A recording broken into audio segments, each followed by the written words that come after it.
Sorry, didn't mean to frighten anyone. You're a bit late for that. Then there were 3 more murders. The whole game. Let's consider each murder one by one.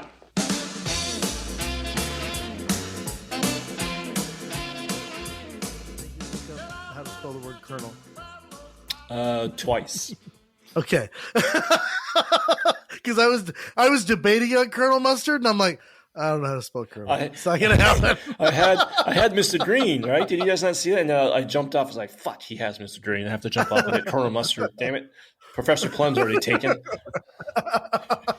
No one doesn't want to be Wadsworth. He's the shit, dude. Wadsworth or Mr. Body, depending on which ending you got. Yeah.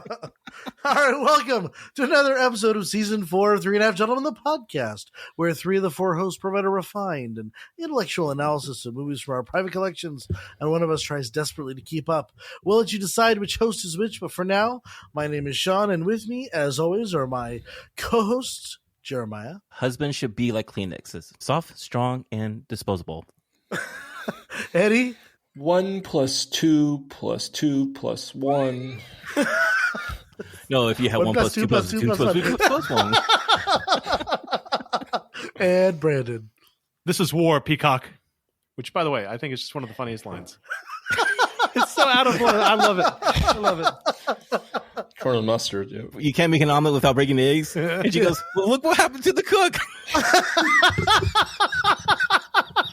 I'm sorry. Okay, here we go. Eddie, it's your turn. Yes. This movie, I laughed for fucking 45 minutes. I don't know what to tell you. Yes. Eddie, go ahead. With Season 4, we're picking movies that we'll think will be fun to talk about, like this one. Some of these will be from our private collections, while others will be from new releases in theaters. As with every review we give, our goal is to answer one simple question. How many drinks does it take to get through the film that we just watched?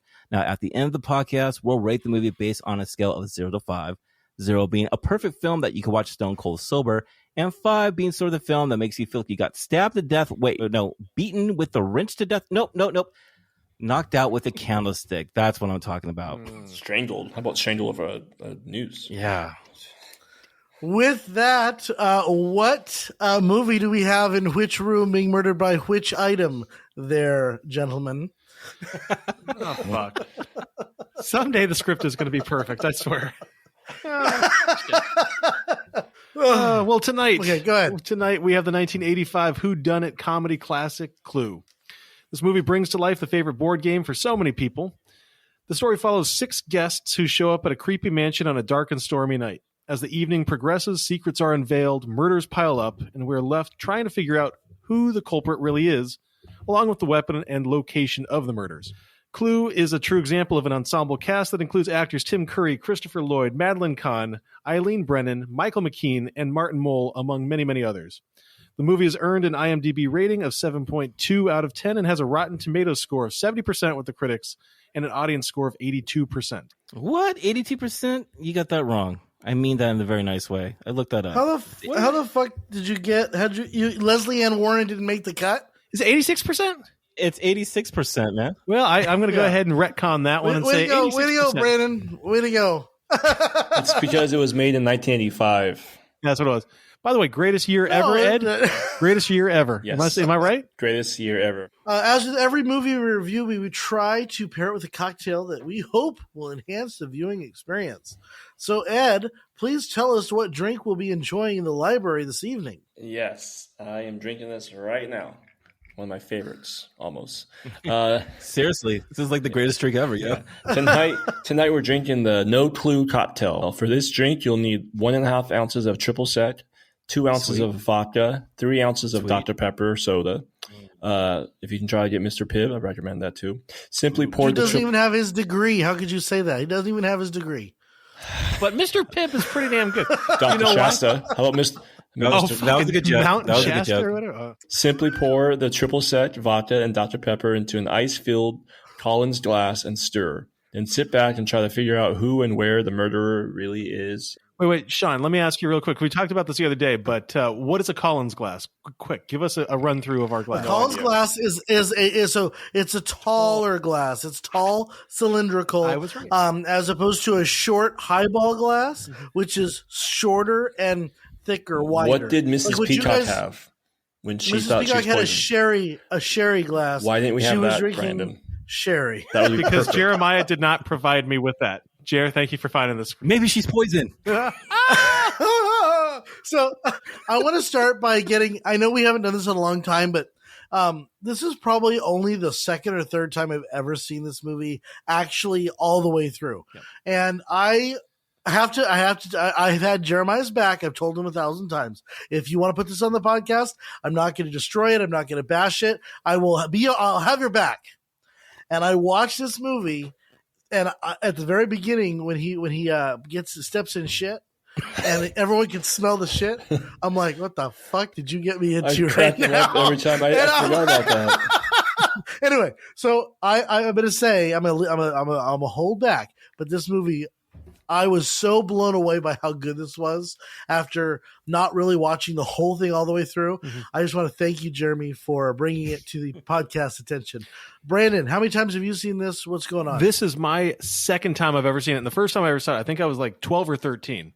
And I think like you know, it's a movie that tends to be when we used to have like cable, right? And kind of, you would just flip through the channel and be like USA and TNT and TBS. Right. It was a movie that was always on, so I've seen bits and parts of it, but this is the only second time I've sat through it from beginning to end. And fuck off, Ed.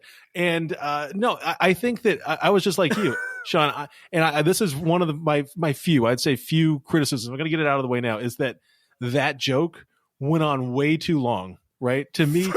Forever. And I think Scott, I was thinking the exact same thing that you were. I'm like, dude, move on. Let's find a new joke. And I was honestly, Jared, I was like, maybe I remember it being better in my mind because I was a kid. I was worried, man. I was about to text you and be like, I don't know what she got us into. but I appreciate watching it again, man. There you go. So I've watched this possibly like 10 times. Okay, 10 times. And for some reason, I have never seen that shit joke until this time. So the whole entrance and the Dodge, I was like, oh shit, there's Dodge in the front. And the house is amazing. But like the whole shit thing, I saw it the first time. I was like, okay. Like, and then he's, scrubbing it on the entrance. So it smells like shit when you walk in. And then as soon as you walk in, it smells like shit. And I cracked up so much because it just kept happening. I never noticed it. That joke was for you, Ed. And then, so this movie, though, honestly, I was so excited to rate this movie. And since I only remember this movie, I think I stopped watching it in my teen years. So I haven't watched it anytime in my 20 years. So it's a movie that's been definitely, I've been waiting to watch it. And I feel like, we're almost through with our 30s, bro.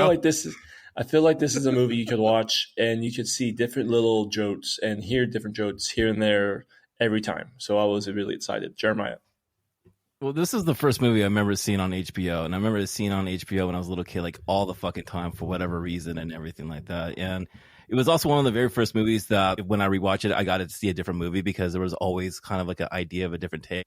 It's really cool to see how unique this film is in a way where when it was released in theaters, you have those three different endings, but those three different endings were actually in three separate movie theaters. So when a person wanted to see this movie in the theaters, it'd be like, okay, this is ending A, ending B, ending C. It was only when they went to the videos in HBO where they actually put all three endings in the movies. So imagine people watching it back in the day and not knowing, like, wait a second, what ending did you see? What the fuck are you talking about? That's not the ending that I saw or am I in? So it was totally like a ahead of its time, dude. People didn't know what to say. No, you watched the wrong movie. That's a different ending I saw.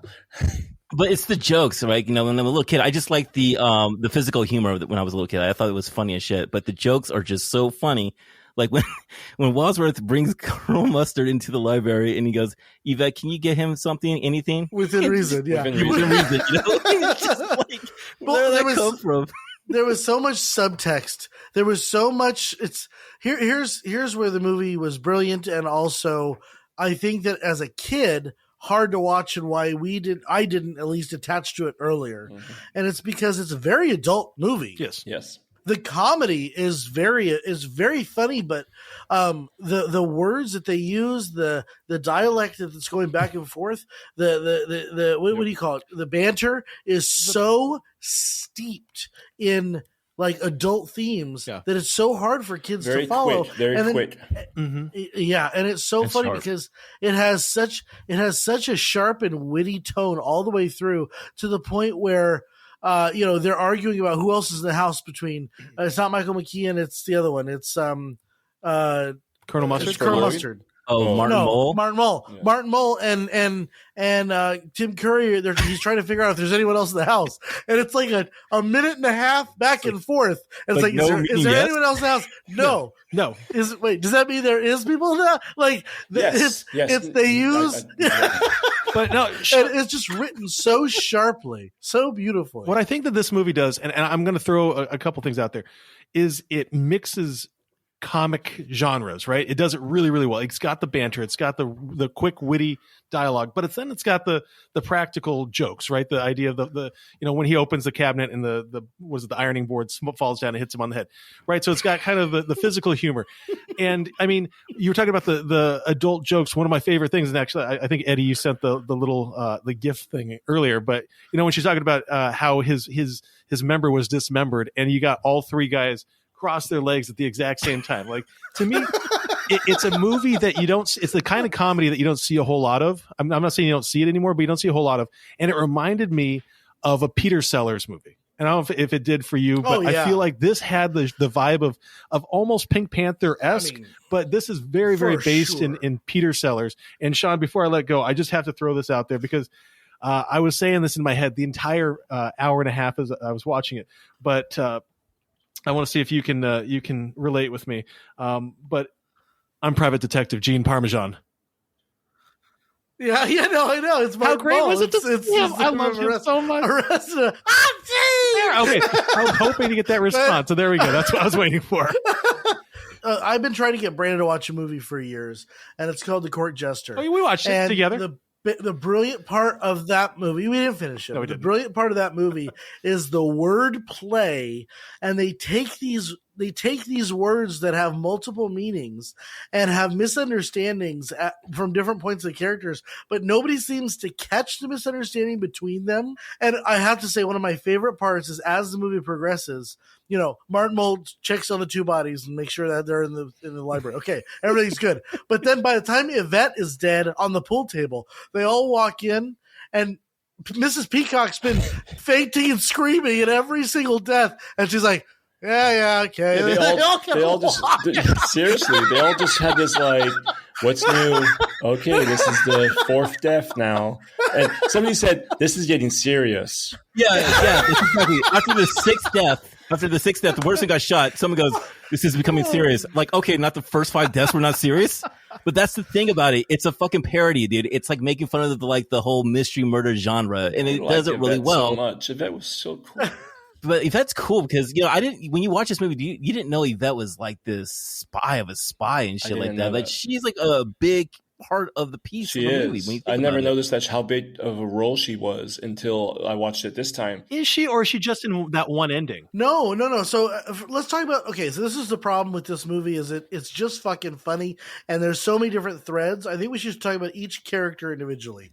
Yeah. Yvette was the woman that was with Colonel Mustard in the pictures that worked for Lesley Ann Warren's character, Miss Scarlet. Yeah. for Miss Scarlet. What was it? The Fandango? Who had an affair with Mrs. White's husband. Right. Who had an affair with Madeline Kahn's husband. Dude. But that scene is so funny. When she's like, "I am frightened in the dark. Does anyone want to go with me?" And everyone's like, I will. But Mr. Green's like, I'm good. no, thank you.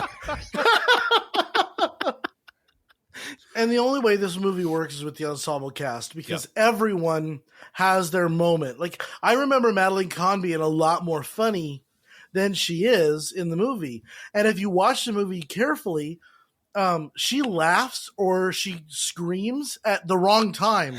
The whole movie. The whole movie. She's off. Like, everyone else is screaming, and she's like, they finish screaming, she's like, ah! But she's off in the corner. Yeah, but the best and then when they're one is singing, when she goes, ah! when they're like, she just got the nothing scream. But when they're singing, she's he's a jolly good fellow. When in the Miss Peacock ending, she's off everyone else singing. Yeah. She's a completely different tone. She's not even singing this. She's like, and she's a jolly good fellow. And it's just, she's so fucking hysterical the entire time. Yeah. Her husband killed himself or no? No, she killed. she That was killed the him. thing. Oh, she that she killed him. kept, Okay. He got kept no killing, head. but she never got caught. Oh. He's missing both heads, dude. Oh, what did she say? Husband should be like napkins, soft, Soft, strong, comforting, and disposable. disposable. Remember when, Kurt Russell goes, "How many husbands do you have? Mine or other women?" Yes, 5, just a 5. Dude, that was the funniest dialogue right there. But she was so straight and even and just like, and this is okay. I will say this: Christopher Lloyd, when he's overly funny, like when he tries to do too much, he's too much.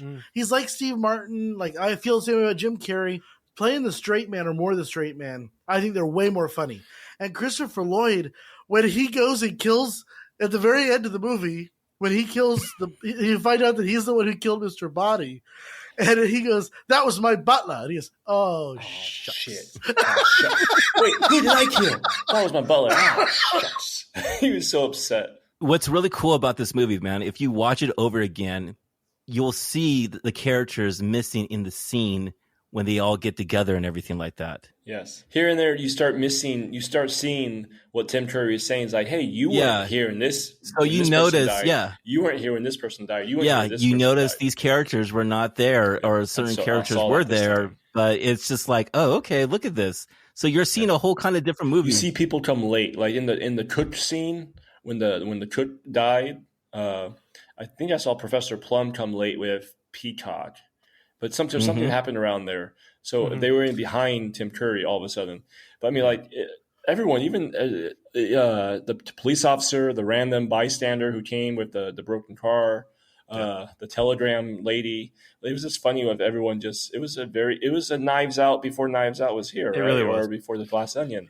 Yeah. Yeah. No, it's interesting you say that, Sean. I'm going back to Chris Lloyd. Now, Chris Lloyd to me is one of the funniest people ever. I think that he is so fantastic. I wish that he did more because I love seeing him on screen. And he is one of the very few, like you're right, Jim Carrey, when he goes full Jim Carrey, I really can't stand it.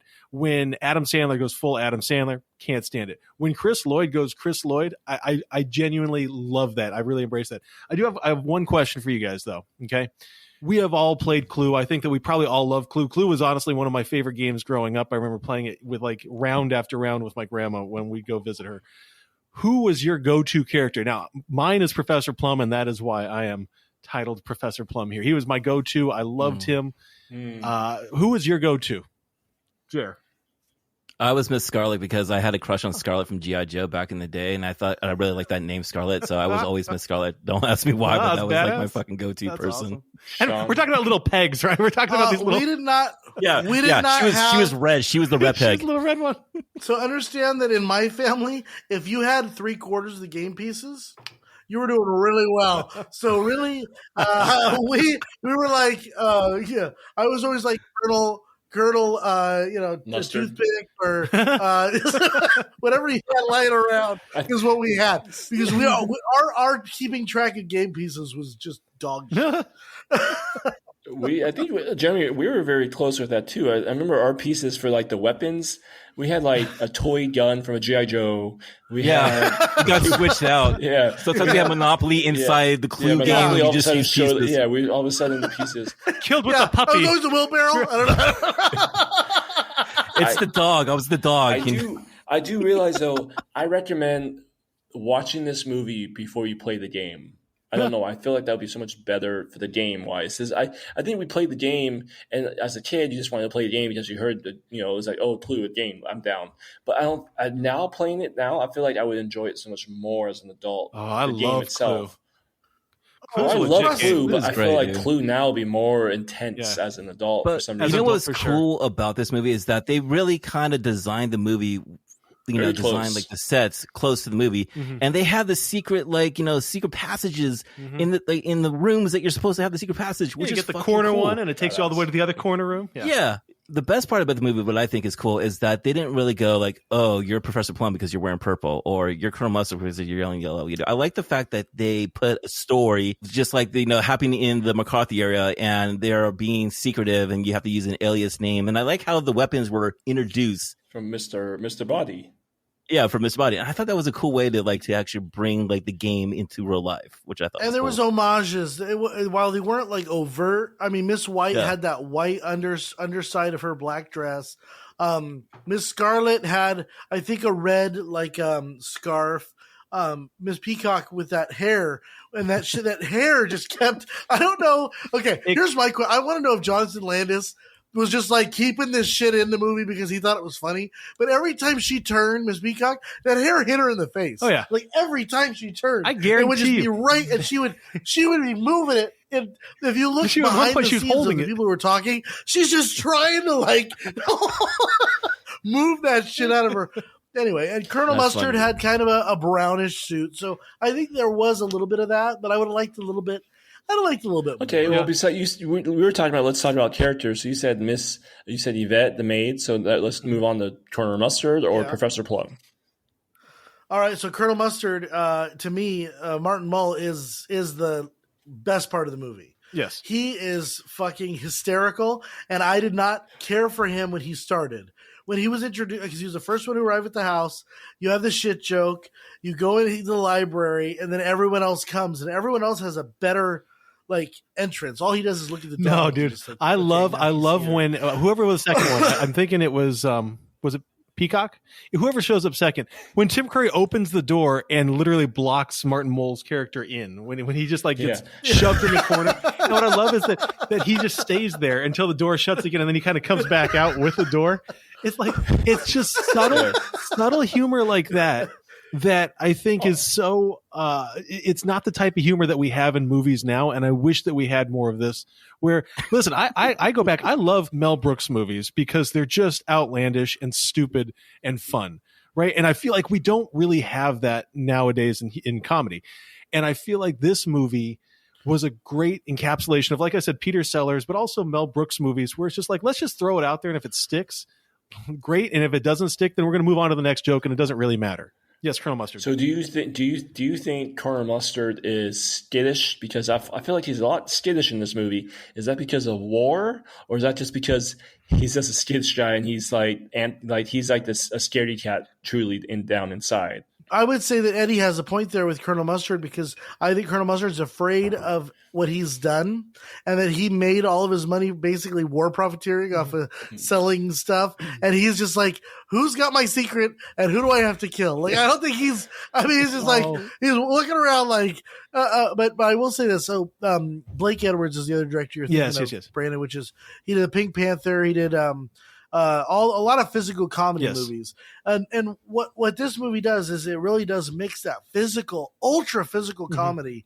with great dialogue, and the dialogue of Martin Mull when he's with Michael McKean, when he's with Mr. Green, and they're talking back and forth, and they're Michael McKean is so different than I've ever seen him before. Yes, because I'm kind of he was in Better Call Saul. I don't know if everyone's seen that show. Yep. He was Saul's older brother. He was like a agoraphobic in that show, really, really heavily. And he's been in a ton of shit, but he is fantastic. He's a fantastic actor. If you haven't seen This Is Spinal Tap, am I right, Jeremiah? That's Mr. Green, everyone. That's Mr. Green, everyone. Yeah. Yeah, no, but This Is Spinal Tap is fucking great. In talking about Colonel Mustard, I think that he is skittish. Gardening accident. No, he choked on vomit. It wasn't his vomit.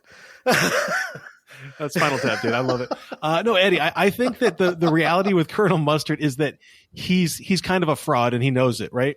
That he isn't the war hero that he's putting himself out to be, right? He is a colonel. He says that he is an actual colonel, but at the same time, he knows. And I think we see this when he lets when they're exploring the house, he's like, I'm not going to go first. You go first, right?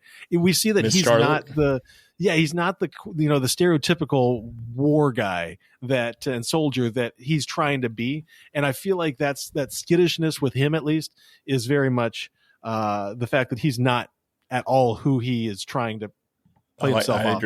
I agree. And one of my favorite parts that Tim Curry is obviously brilliant. Talk about when he keeps reiterating that the whole communist stuff was a red herring, he says it like to tell the audience over and over, that was all a red herring. Like, it wasn't subtle. It's like, it's nothing. It means nothing, people. It means nothing. Well, that's such a critic. That's a critique of the whodunit, right? Yeah. I mean, Michael McKean, like, Mr. Green, I thought he's like one of my favorite characters in the movie. I mean, just all the time he's like, I told you I didn't do it, But dude, seriously, for me personally, and the reason why I love this movie so much is because I think Tim Curry, he's one of my favorite actors, but I think he gives one of the greatest and probably one of my favorite performances of all time. And especially at the end of the movie, man, I mean, it's just, man, he earned his dollar. He earned his buck for this fucking movie. Running back and he forth. was just like, he was just going back and 35 forth. Minutes was it's unbelievable, dude. Like, I love it. I love it when Tim Curry gets like Tim Curry, dude. Yeah. He's the shit, man. I mean, when he's upstairs with I think it was with Mrs. White. Mrs. White. Was it Mrs. White? And he's trying to find his way out, and it's the three-way mirror. He walks into the restroom. I'm like, bro, this is your house. Like, how are you lost in your own house? And he turns the shower on, and it's, oh god, that's so fucking hilarious, dude. Didn't you guys think that this house reminded you of Sean's house? Like, it would be the perfect Clue movie. I mean, perfect Clue night and shit. I was gonna ask Sean if we could do a Halloween party and have pretty much Clue characters, and you can add maybe like two more. The next 25 years, and we all should just be a Clue character at your house, and then whoever's not a Clue character, just be invited and just be a guest. Like, well, no, you could be Mr. You could be Mr. and Mrs. Green, We'll be a couple Mr. tops. and Mrs. White. Yep. Like, you could do that. Yeah. Yeah, so you should be the butler. I'll be a Mr. Dobby, a Mr. Body. No. That's so funny too, because like in the game, right? It's like the body, right? Yeah. You're trying to find the body who killed the body. So it's so funny. Like, his name is Mr. Body. Well, there's a backstory actually that Clue gives you, that the reason that you're trying to figure out who the murderer is that there is a murder of Mr. Body. So like that's actually part of the Parker Brothers or whatever game. So that's actually backstory. You play that game a lot. I did, man. I literally as a story though, like. I mean, as a story, so bringing everyone together with a letter that basically Mr. Body is blackmailing all of these people, and then it reminded me of a really bad and then there were none. Because it was just like everyone's here, and then all their secrets are revealed, and they're really not that bad of secrets. Like, if you really think about it, only 2 or 3 are really bad. Like Mr. Plum. Mr. Plum's pretty bad, dude.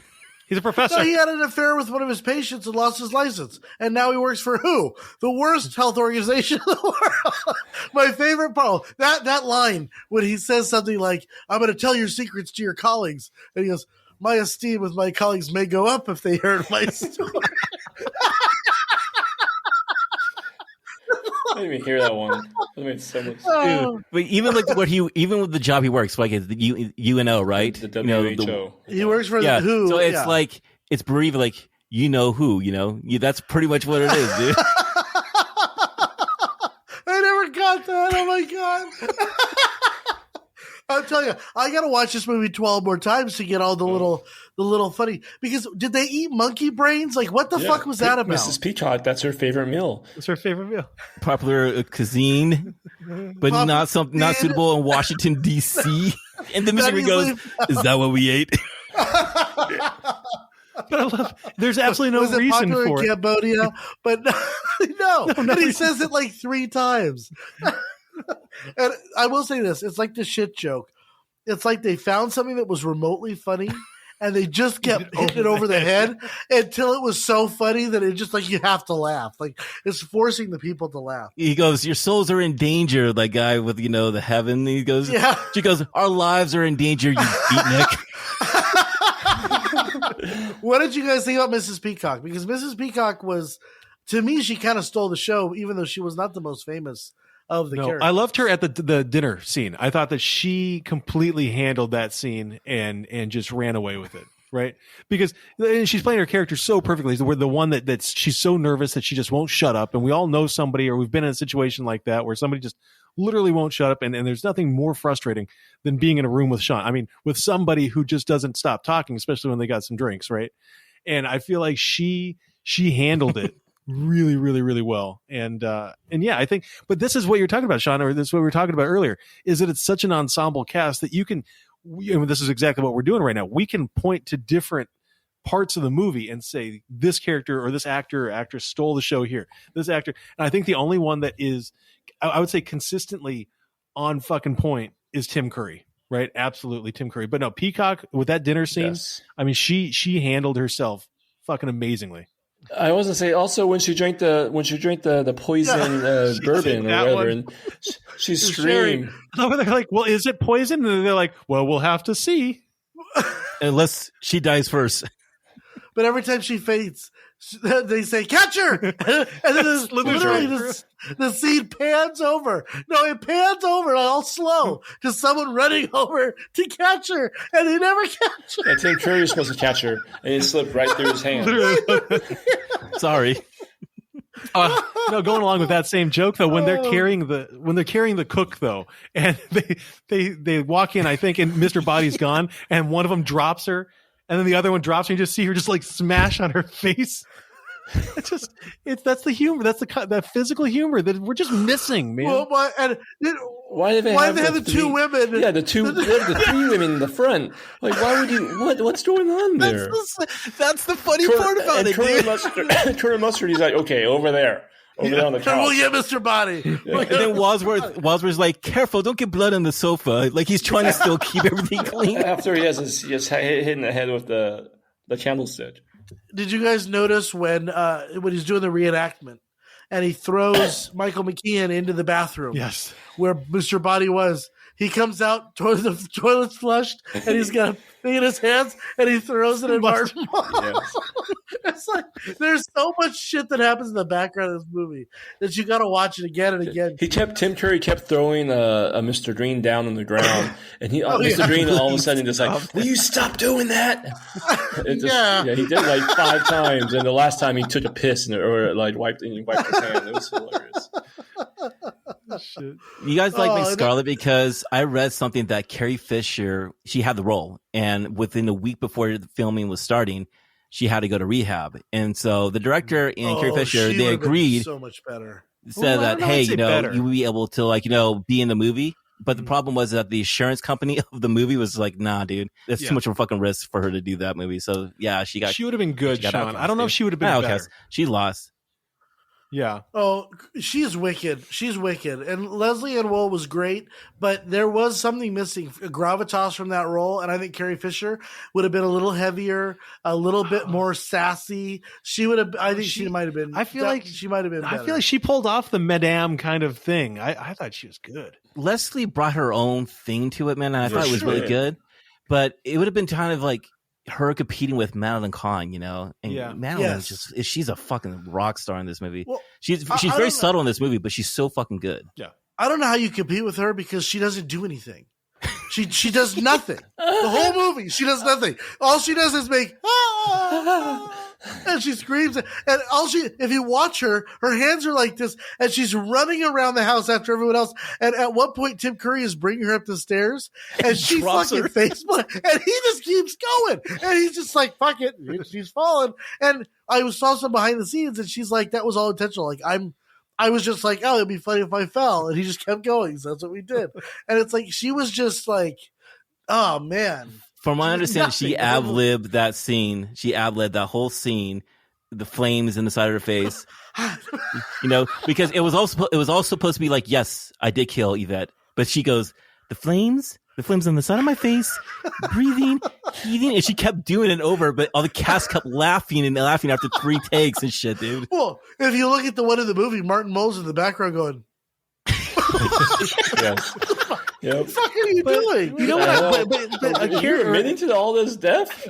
But a performance like this, I love when actors kind of go against type, right? Because I mean, granted, my when I think of Madeline Kahn, I think of Blazing Saddles, and I think of just her as this completely outlandish, beyond the caricaturish, character. And it's nice to see like Young Frankenstein. And Young Frankenstein, right? Restraining it in and seeing a character who is just as funny, but in a completely different way. And I think that's one of the reasons why I like Christopher Lloyd in this, is that because he is restrained. Now, I would have been happy seeing Chris Lloyd just like lose it at one point, just go off on a Lloyd rant. But I think that it's really cool when actors really just say, fuck it, I'm going to do something different, but at the same time own it when they do. And I think that's what she does with this role. So we've talked a lot about positives. Does anyone have any negative to say? Because I've got 2 or 3 negatives. The dog shit joke that to me won't change my score that much. But my negative is the music. I hate the opening sequence music. It's just not my thing. For whatever reason, I just don't really care about it. You know what I'm saying? You didn't think about like Psycho? For some reason, I got Psycho in my head. I got like a circus vibe. That's what I got with the Jeremiah, intro, dude. Literally, my second point. My second point on my notes is use of suspenseful music is great. Like literally, I loved it because it was. You know why? Because it was parodying and making fun of the Agatha Christie's. I thought it was so good because it was, and I don't know if it's on Prime, right? And so I click on Prime and it has the little tags of what it is, and the last tag is campy, and I'm like, that's such a perfect tag and descriptor for this movie, and I think that. Because it's making fun. It's such a true parody. Yeah. But no, I actually I thought the music actually did well for it. But you kind of have to know. This is one of those movies where you have to know what you're getting. It's like Young Frankenstein. It's like Hollywood Homicide. If you don't know that it is a hardcore comedy movie and you go into it waiting for something else, you're gonna be disappointed. Yeah. Because I was like, is this supposed to be like serious, suspenseful, funny? Like, and I was like, oh no, this is straight up Young Frankenstein. It's making fun of a genre. It's making fun of the characters. Yeah. They're making fun of at one point they're making fun of the government. They're making fun of communism. They're making fun of the witch hunt. It's dark. It's still dark. It's a comedy, but it's fucking dark when you think about it. Yeah. When they're discussing like whose wife or whose husband did what in their fusion bomb, and they all work in Washington, when they're sitting around the table, it's like this was serious shit in 1985. Like, I know it wasn't the Red Scare 1950. We're still dealing with the Cold War, I believe. Yeah. Right. We were still dealing with the Cold War. So it really did tie in to like modern fears that who you're sitting across the table from could be a red. Yeah. Or a socialist. Yeah. So I never knew We that. all though. made mistakes. I feel like that was an issue because this was 1985 and it said 1954 is when the movie took place. And I was wondering, is when it was set. So I was wondering, some of those jokes, I understand it now after you're talking about it, but it passed me at the time. So 1954 was the height of the Red Scare. It was McCarthy, and in Hollywood particularly, everyone was a communist. And if you knew a communist, you were a communist. If you went to a communist party, you were a communist. Everyone was a fucking communist. Is that why Tim Curry says, my wife, she was friends with communists? Yeah. No, she was a socialist. She was socialist. So no, Sean, you're asking for things that detracted from the viewing experience. Negative. I do have a strong one, and I know it's petty, but at the same time, I couldn't stand watching Lee Ving on screen as Mr. Body. He was such a bad actor. He was so right. Did anybody else feel that way? Mr. Body, the acting that we got, I from thought he him, didn't fit. He didn't fit. I mean, he didn't fit, but at the same time, he didn't fit not because to me it was intentional, but he didn't fit because you've got this really fantastic group of actors, and then you've got this one guy who literally, and I looked him up, he's a musician, so he's not even a qualified actor, and he's from this punk band Fear in the back in the day. That he stands out and in a bad way. But honestly, that one was so frustrating because you've got when you have somebody who stands out in a negative way against a great ensemble, it just makes it stand out even worse. It's like a bad catcher in baseball. You can always tell if it's a bad catcher in baseball. He can be a remotely okay catcher, but if he's bad, it's Sean, motherfucker's terrible. I never had that. I never dealt with that though, Sean, especially in college. Never. Well, Sean didn't play catcher. It's okay. So I kind of agree with Brandon's. Like it stood out a little bit. Now, rewatching this movie with Mr. Body, it's just like, okay, he doesn't fit. Like I feel like, or I think Sean was saying it too. Is like, I feel like there anyone. I don't know. It should have been just another character, maybe give him more roles, or just it felt like it was pushed. I don't believe now at the very end with Tim Curry saying, "Oh, he was my butler." Maybe an older guy could have been more realistic. I don't know. Some same age. It just seemed far fetched. He was too. Oh, but have you seen Downton Abbey? Have you seen Downton Abbey, Ed? Because then you would know that age has nothing to do with butlerhood. Well, maybe he was too dirty to be a butler. If that makes sense, he didn't. Yes, he does. He didn't look. I hear you there. He didn't look like a butler. Wait, what was the joke in the movie? It's like, what do you do? I'm a butler. What is that? I buttle. Butler, sir.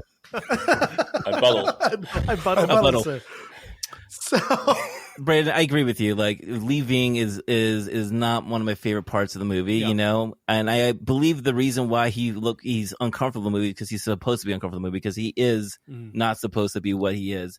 And I actually like the thought of, like, you know, he was trying to double cross Wadsworth, trying to kill him when you think about it, so he can actually, you know, survive and everything like that, which is kind of funny when you think about it. If you look at his point of view of, you know, of his part of his character.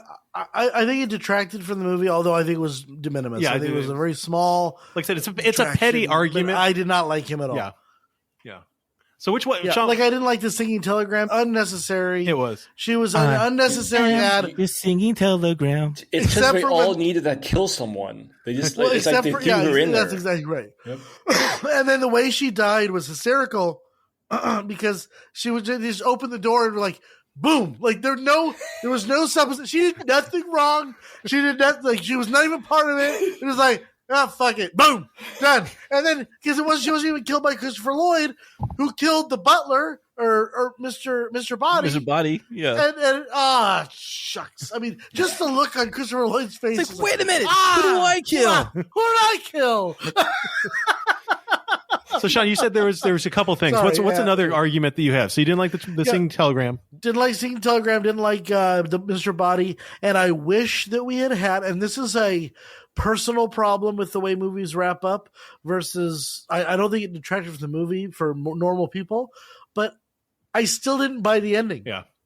I still didn't buy the way, like Madeline Kahn says it perfectly when in I think it was the second ending or the third ending when Martin Mull says, but I don't understand one thing. And she goes, one thing? Yeah. Like, I'm like, I need a little bit more. I liked Tim Curry's ending the best, where they all had killed somebody. The last one. And they all, the last one. Yeah. I like that That's one what the they best. said, too. They said, here's what really happened. I think they... Yeah, but that's not how the movie gonna was go home originally pitched. To my wife. I know, but... Well, no. Actually, there was a I'm having fourth. sex with my wife. Oh, that was great. That was a great fucking line right there. That was a great line. I also like the part where it's like, well, make a long story short, too late. But if you guys didn't know, there was actually a fourth ending recorded for the film, and it was actually Wadsworth poisoning each of the character, and him actually almost getting away, and that he almost got away, but he got eaten by the dogs at the end of the movie. I remember that. I feel like I remember that. Yeah, you know, he killed everyone because he wanted the perfect society, and they weren't part of the perfect society, so he had his own reasons why. That's he like wanted to pre-Saw right there. exactly. But they thought it was too like, dude, it's just too dark, and so they decided to remove that fucking the fourth ending. I'm going to throw some quotes at you that you may have missed. These are the underrated quotes of Clue. Why is the car stopped? Said Miss Scarlet. Miss Professor Plum. It's frightening. It's frightening. I fucking know these lines inside and out, man. Fucking keep going, dude. Are you trying to make me look stupid in front of the other guests? You don't need any help from me, sir. That's right. That's right. Pretty good, Jeremy. Husband should be like Kleenex, soft, strong, and disposable. Everything all right? Yep. Two corpses. Everything's fine. Everything's fine. I was in the hall. I know because I was there. I actually believe like the last part of the movie, the last 30 fucking minutes of the movie is just, it goes fucking crazy. It doesn't stop. I just like the fact he's like, all right, I know the killer. And they're like, you do? Then it's Tim Curry's movie for the rest of the fucking movie. Right. And then I like that music, though. Don't you like that music after that? Like the background music from there on out? It was... Yeah, it's good. It's just, I just didn't like the intro. No, but if I'm being real honest, to me... It reminded me a little of The Sting. Yeah, a little bit there. No, the ending to me it was almost too manic and too crazy. I mean, I think it was great seeing Tim Curry run around, but I think that this movie, 1985. my one real true criticism of this movie is that it played things out too long, right? I've already talked about the dog shit joke. I think just got played out a little bit too long. I think the ending gets played out a little bit too long, right? It's fun and funny seeing Tim Curry run back and forth and everybody chase him, and everybody, right? It's kind of one of those meta jokes where they're like rolling their eyes because it's going on so long. I get that, but at the same time, I do think that if they had taken that ending and dropped even 5 minutes from it, it would have been a little bit better. Because I wonder how you'd feel about only watching one of the endings. You know what? That's something I actually thought about as I was watching it. You know what I mean? Is I think I might have actually liked that better. Just have that final ending. And I get why they did it, because the whole point of Clue is that every time you play, it's a different outcome. But I do think Which ending do you like the best? the last one. He likes C. He should have been to the theater C to see the I should have C seen ending. C. Right, but no, I think that's the real ending, to be honest. yeah. And there was two of them were the women. Mrs. Peacock was one, and Miss Scarlet was the other. Yeah. Which that's so anti Agatha Christie. And not be a poison. But by the way, the whole poison scene is straight out of Agatha Christie, because everyone in an Agatha Christie story gets poisoned. Every single, like, she uses poison 75% of the time. And so it's always in the cognac or the Courvoisier or the sherry. So the first ending, Miss Scarlet's scene, she had Yvette kill 2 of the bodies, right? The cook and 2. Mr. Body himself. Yeah, and then she killed the rest. And then we're talking about Peacock. I don't know who she actually killed. I don't know if she killed Mr. Body too. I got confused. I think in that one, Colonel Mustard killed someone. I thought so too. He killed the motorist. Yeah, the motorist and the cop. Yeah, I think so. Yeah. No, Scarlet killed the cop. He came. Okay. I can't remember. You know, bottom line is the ending doesn't really matter. It was funny the whole way through. Yeah. So, You know what would have been funny if the cops came in, or one like the FBI agent, and he comes in, and he's like, that would have wrapped it up amazing. No, it would have been like funny if Hoover came in just like, "Hey, I called you. What's up?" what is that line? Your government is associated with covering up triple murders? Yes. What do you think the man in charge of the department's name is Hoover? And that brings us to the end of a review. Now it's time on the podcast where each of the hosts provides a score on the following scale. Colonel Mustard, can you please provide the scale, please? Yes, with a candlestick in the library. 0, the perfect movie. You don't need shit to enjoy it. 1, a feel-good first cocktail. 2, a happy buzz. 3, you're going to Uber or lifting home. 4, rough morning walk of shame. 5, blacked out, shit-faced, spring break drunk. Professor Plum, Brandon, please provide me with your score. I think that Clue is severely underrated for a comedy. Okay. And I think that maybe I'm a little bit more biased, and I'm going to give this score a little bit more of a nudge, because it was nice to just sit down and watch a funny movie, and not one that is bashing us over the head with a whole bunch of serious issues. Sometimes it's nice to just sit back and watch a movie and laugh and not have to think, because honestly, if you try to think this movie through, it's not going to make any sense. There are so many. I mean, Jeremiah, I agree that they played it well. They've got characters coming in and leaving early with, subtly. But at the same time, this movie is just a mishmash of confusion. And it's okay, because that's the whole point of this movie, right? I think that this movie did a good job of establishing a not really a type of comedy, but reverting back to a type of comedy that was kind of lost. And it was nice to see it reemerge. I wish, and I'm hoping that someday, very, very soon, we're going to have a movie like this that brings back, the Blake Edwards, the Peter Sellers type of humor that we just haven't had, right? And I think that just having a movie like this and seeing it again after not seeing it for a very long time, it was refreshing. I don't think it's a particularly amazing movie cinematically, but I think that it's a fun movie that we can see. You can sit down, you can watch, you can throw in on a Friday night because you got nothing else that you really want to watch. It's a movie that I do think that more people should be seeing. So it's definitely underrated and underwatched and maybe underappreciated. And for that, I'm going to give it a 1.75. Again, it's not an overly amazing movie, but I think that it's a really fun movie. It's above average to me by a long shot. So yeah, 1.75 is what I'm going to give it. So Jer, I'm going to go straight to you now. No problem. Yeah. I like where you're coming from from your point of view in this movie. And to be honest with you, Clue isn't a perfect movie. It's not the best movie ever. You know what I'm saying? It's not a 0, but it is one of my favorite movies of all time. And I think it's because of just the cast is just legendary. This ensemble cast is just, they're so big in this movie that I just wish I could be a part in like what they were doing at that time, because it was just, you can just see the magic that was happening with this legendary cast, man. And I also think this movie was a kind of a trailblazer, man. I think it's really cool that they were able to do something to, and I don't think it has done it before, where a movie goes into theater and it lets the audience choose, how do you want the movie to end and shit, dude? And I think that's pretty fucking cool. And maybe down the road, they might be able to do something like that. Who's to say, you know? But the thing about this movie, and this is the reason why I like this movie so much, is I think Tim Curry gave one of the best performances of all time. It's one of my favorite performances of all time. He is one of my favorite actors.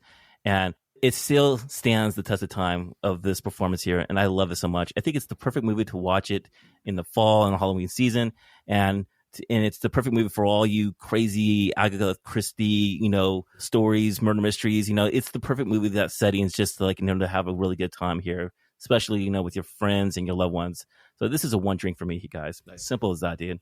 It's a good time. One of my favorite movies I love to watch anytime during the season. Sean, you want to go? Sure. I think that this movie puts together one of the funniest, if not the funniest, ensemble casts you could possibly ask for in a film. You've got brilliant performances we've talked about Madeline Kahn, we've talked about Martin Mull, Michael McKean.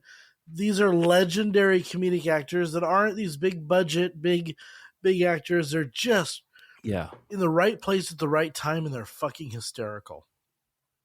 The writing, the directing, the music, I can forgive anything in there that might not be perfect, because this movie is eclipsed by obvious scenes where the characters were able to kind of just go.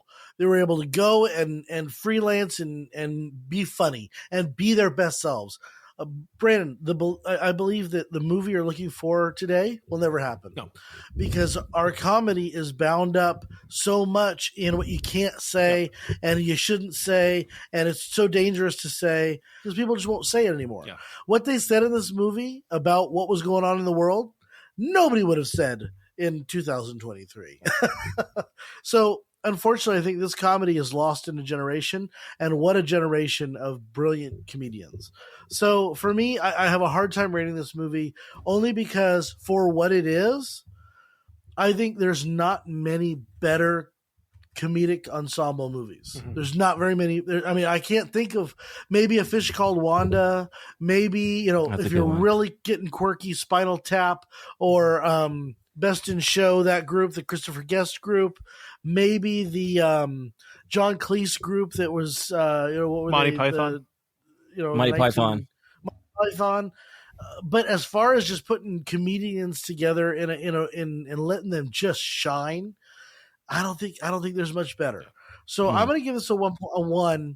I wanted to give it a 1.5. I think it might be a little low at a 1, but god dang it if it's not just brilliance on screen, and you can watch it. I love it because you can watch it 10 times and still see different things. You're still seeing a different movie, yeah. I can watch Step Brothers 10 times and it's the same joke 10 times. And I'm not disparaging Step Brothers. It's funny, but it doesn't do the same thing that this movie does. This is intellectual, subtextual humor that just hits you at different times, and I think it's wonderful. So a 1. Sorry to be so long. No. Ed, go really ahead. Well said. I was just looking up that Clue, the board game, came out in 1949 or 1948, around there, and for this movie to come afterwards, I think they did a great job. It's something that I think arguably the best part of Clue is that there is multiple endings. It's something that, like Jeremy was saying, it's a trailblazer. I don't think it did amazing in the box office release at the time because no one knew what the hell was going on in this movie. But I think it quickly became a classic, and it's still loved today. And I think, if anything, it's more appreciated today. This is a movie that keeps getting more love as the years go on, because they realize how much depth and detail this movie gave with a very easy setting, right? And that doesn't happen in a lot of movies. The cast just had it going on. Tim Curry. When you say Tim Curry, you think of 3 movies. In my head, I think of It. I think of Home Alone 2, and I think of Clue. That's And what I think of. The other one you think of is Rocky Horror Picture Show. I don't think of that because I've never watched that. So Everyone else does. so I think of Home Alone 2, It, and Clue when I think of Tim Curry. But this guy is he definitely led the cast, and I loved. Every character has a different. Just I could pay attention to one character in the whole movie and just enjoy the movie at the same time, and just I learned so much. And it's like, okay, I'm going to watch this movie again. Let me just see Mrs. White this time, and just laugh my ass off. It's a funny movie. It's like a horror movie, but at the same time, it's so funny, and it's hard to sit. It's hard to like label this movie, and I think that's deserves a lot of credit. I'm along with Jeremiah and Sean's store. This is a 1. For me, I don't think I can't give this more. This is one of my favorites. It's a 1. There's a little parts here and there I wish it could be better, but overall, wouldn't want to change this movie for anything because it's just it's a 1 for me. It's a movie that I enjoy to watch. All right, when you take those scores and divide by 4, what does Clue get an average rating of? Let me see that, Professor Plum. All right, it's a 1.1875. What the fuck did you give it, Brandon? You have a 1.75. Oh, I stand by, but at the same time, I do feel bad. 1.1875. 1.1875. Jeremy, where does that put us on the movie? I think on the we've list had of that movies one before. we have reviewed. Around like 15, 18, I'm going to guess. I think it's lower. It's tied with number 17 with 3 other movies here. It's tied with Good and Bad and the Ugly. It's tied with Star Trek, and it's also tied with Werewolf by Night. All right. I mean, but what's better than it? Oh, well, Jaws, Breakfast Club, The Departed, Gladiator, Home Alone. Yeah, they are. You know, They are. Spider-Man, No Way Home, Selma. what's worse? What's worse? Nah, you guys are not going to like this. Point Break is worse. Alien's worse. Elf, Signs, Inglourious Basterds, Star Wars, way down there. Rise of Skywalker, Pirates of the Caribbean, and Glass Onion. Yeah, I'm sorry, but all those are kind of worse. And this is innovative and different. And while it's not this mainstream big movie, it's unique. Yes. Well, Eddie said it earlier, and I think it's 100%. Sean. You would not get Knives Out or Glass Onion without Clue. You just won't do it. Right? A caper, or not a caper, a whodunit humorous. A humorous whodunit, right? This was a lot of ways, like Jared said, it's a trailblazer film in a lot of ways because it showed that you can mix genres, which was not a new thing in 1985, but you can mix genres and do it well, you know? All right. Well, if you're a fan of the podcast and if you enjoyed this review, we ask you to please subscribe wherever you're listening and give us a 5-star review on iTunes. Yeah, how could you not? How could you not? You can find us on Instagram at the.gentlemanpodcast. You can visit our website, gentlemanpodcast.com. And if you want to reach out to us by email, it's hosts with an SHOSTS at thegentlemanpodcast.com. Thank you for listening, and we'll see you in 2 weeks with a new movie. And with that, cheers, gentlemen. Cheers. Clink. Cheers, everyone. Remember when he broke Sean? Was it one of your nice glasses? No, it wasn't me. It was Jeremiah. I remember it was that. Eddie. I thought that was Eddie. It was Jeremy. Was it one of your good No, ones? I never give Jeremiah good glasses. Sean gives me the plastic cup. He's like, you're still a kid.